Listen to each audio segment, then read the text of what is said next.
Kausap mo ang Kura Maruco. Hello, Jessica Soho. Thank you for joining the crowd here. Hello, mga kababayan. Attention, attention. Nag-request si Father Jerome. Ang Kura Maruco, 10 minutes mag-program tayo. Then mag-break muna tayo.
Ilocano ako, Ilocano ka, ibig.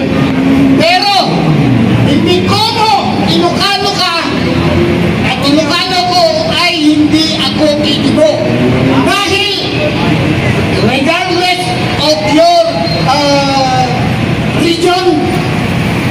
religion o paniniwala, tayo ay iisa, Pilipino. Pilipino ang ninanakawan mo. Nagsalita si Manong Chavit kahapon. Ano sabi niya? The father of all corrupt, of all thieves. Si Biden, sabi niya. Hindi ba kayo nagtataka? Mismo si Manong Chavit ay nagsalita na rin. Hindi ba kayo namamangha kung bakit ang mismong kapatid niya na si Amy Marcos kinakalaban niya ang kapatid niya. Gusto! At ang sabi niya, nagsisisi siya at nanghihinayang. Yan ang mensahe ni Amy Marcos, pero kulang. Dapat sasabihin niya, nagsisisi ako, nanghihinayang ako, at ikaw ay pinapanawagan kong bumaba na, Bongbong Marcos. Dapat yun ang panawagan. Sabi ni Amy Marcos, General Daos, nagsisisi ako, nanghihinayang ako kung bakit nangyari ito kay Bongbong Marcos. Pero kulang yun. Dapat ang panawagan niya para hindi lumala ang ating sitwasyon, para sa bansa at sa taong bayan. Lumayas ka na, inutil kong kapatid, tarantado ka, Amy Marcos. Dapat ganon. Ako rin, nagsisisi ako ngayon dahil binoto kita noong eleksyon. Ikaw ang presidente ko. Pero anong ginawa mo? Unang-unang binabagong executive order, binuwag mo ang Presidential Anti-Corruption Commission. Ibig sabihin, gusto niya ng korupsyon. Gusto niya ng pangukomisyon. Sorry. Ibig sabihin nun, Sen, bakit? okay, si Magalong, imbestigahan niya ang Ilocos Norte. Sabi ni Governor Chavit Singson, Ilocos Norte muna. Ilocos Norte muna. Ilocos Norte muna. Ayun ang sabi ni Governor Chavit Singson. Kasi ang kontraktor na sindikato ng mga Diskaya at iba pa, kontraktor din daw, General, ni Sandro Marcos at ni Bongbong Marcos. Yan. Go ahead, General Dao, sir. Kaya, sabi ko dun sa asawa ko at sa mga kapag-anak kong nagtetek sa akin, ginagawa ko to, hindi para sa akin. Ito ay para sa mga apo, sa mga kabataan, at para sa kinabukasan ng Pilipinas. Para sa ating mahal na bansang Pilipinas. Tayo ay maninindigan. Tama ka, General. Kasama niyo ang mamamayang Pilipinas. Noong Marcelo, yung presidente ang tatay niya, nung sa unang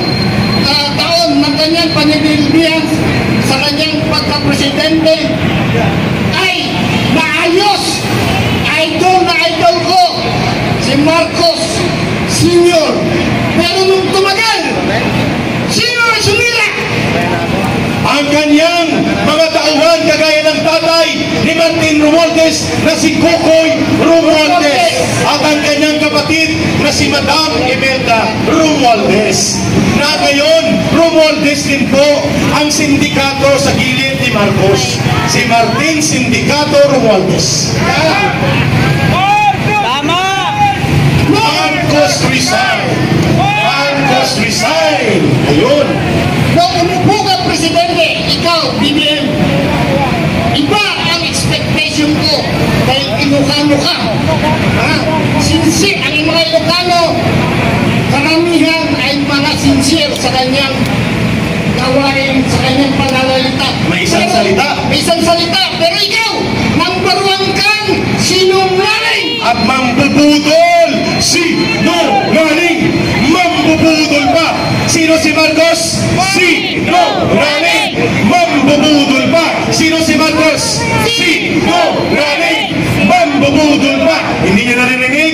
Kasi sa sobrang kapal ng pagmumuka ni Marcos at ni Romualdez, kapag hiniwa mo ng blade, Lunes ang kanilang pagmumuka, Sabado pa magdurugo. Ganon kalalim ang kapal ng muka. Lunes ihiwain ng blade, Sabado pa magdurugo. After 3 years, saka mo lang alam, magtatanong ka sa sarili mo sana, bakit nagkaganito ang ating gobyerno? Tanongin mo sana ang sarili mo. Nagbaang-baangan ba ang kulukoy? Ano nang tawag sa kanya, General? Sino si Marcos? Sinungaling! Mambubudol! Sino si Marcos? Magalong. Oh, dala si General Magalong! Magsasalita ba siya? The microphone is open. Alam niyo po, Unahin mo ang norte! Mayor Magalong, unahin na ang Ilocos Norte! Ilocos Norte! Si Marcos mismo! Si Marcos mismo! Ilocos Norte! Si Marcos mismo! Sino ang numero 1 punong salaring kriminal sa pandarambong sa Kabanang Bayan? Si Marcos mismo! Si Marcos mismo! Si Marcos mismo! Sana narinig ni Mayor Magalong, matino at maayos po yan si General Magalong. Kaya ang pananagan ng taong bayan, unahin pamanagutin. Sino? Si Marcos. Si Marcos. Unahin pamanagutin. Sino? Si Marcos.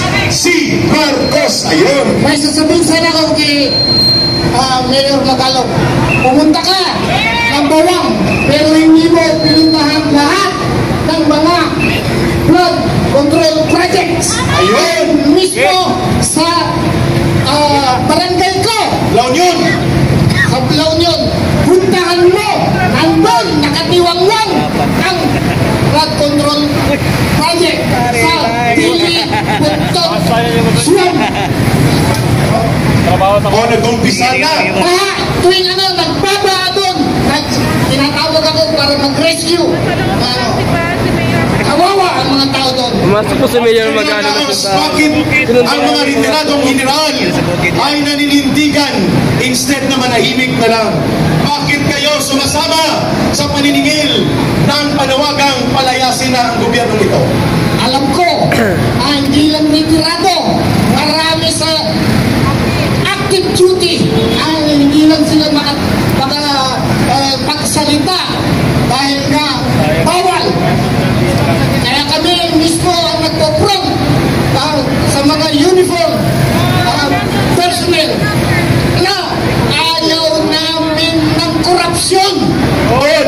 Kahit sinong opisyal o sanay ng uniform force. Dahil sino ang punong salarin na magnanakaw at mandarambong? Si Marcos! Si Marcos! Sino ang punong salaring kriminal na mandarambong na dapat usigin, litisin at parusahan? Si Marcos! Si Marcos! Ayan, dumadagundong na! Go ahead, General Daos.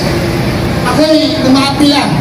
Alam ko, nandiyan lang kayo, kayong mga membro ng armed forces, ng PNP, and other allied uniform forces ko. Andito po ang mga retired na police colonel, Ayan! Presa ng WPD. Ayun! Nandito Si Manong Driver! Ayos! No hand driving! Very good! Driving. Go ahead, General Laos. Alam ko, ginagawa ninyo ang trabaho ninyo bilang tagapagtanggol, tagapagprotekta ng mamayang Pilipino. That is your moral obligation to the Constitution. Correct. Kaya protektahan nyo ang mga tao. Ang tao, ang bayan, ngayon ay lumalaban. Tagundong, 1, 2, 3, go! Ang tao, ang bayan, ngayon ay lumalaban. Hindi maririnig, hindi makakarating doon sa loob ng namumumpisal sa exercise right. Ang tao, ang bayan, ngayon ay lumalaban. Ang tao, ang bayan, ngayon ay lumalaban. Yes, General Daos, pahinga ka muna at may isa tayong tagapagsalita upang ang boses mo hanggang magdamag ito 4 AM pa tayo.